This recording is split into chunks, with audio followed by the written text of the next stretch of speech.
קוראים לי שלומי חיימי, אני אלוף ישראל בקרוס קאנטרי, חבר בנבחרת ישראל, חבר בסגל האולימפי, וכיום אני מייצג קבוצה גרמנית שיחד איתה אני מתחרה ברמות הכי גבוהות שיש, בסבב גביע העולם, מייצג את ישראל באירועים כמו אליפות אירופה ואליפות העולם.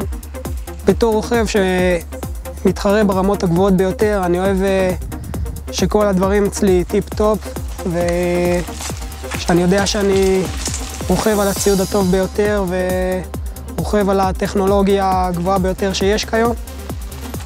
ההיכרות שלי עם מריו סנטר החלה לא מזמן. בשלב הראשון הגעתי למכון והתחילו עם אבחון ביומכני.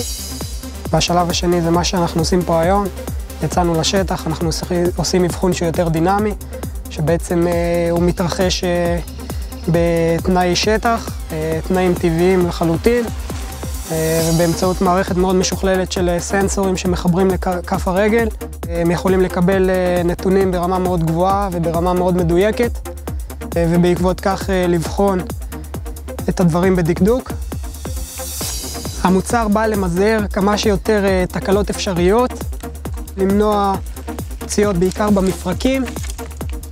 זה אזורים שהם מאוד רגישים לפציעות בספורט שלנו, בענף, והמוצר בא לתת מענה בדיוק לעניין הזה, ובעיקר מדובר במוצר שאני רואה חשיבות גדולה, משום שבעצם מקנה לי את האפשרות להעביר יותר כוח לפדלים בצורה יותר יעילה, לשמור על אנרגיה לאורך זמן, וכמובן שגם מונע מפציעות.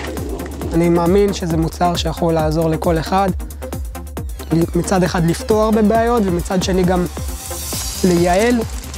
הייתי ממליץ אותו לכל אחד, מרוכב סוף שבוע ועד רוכב עילית,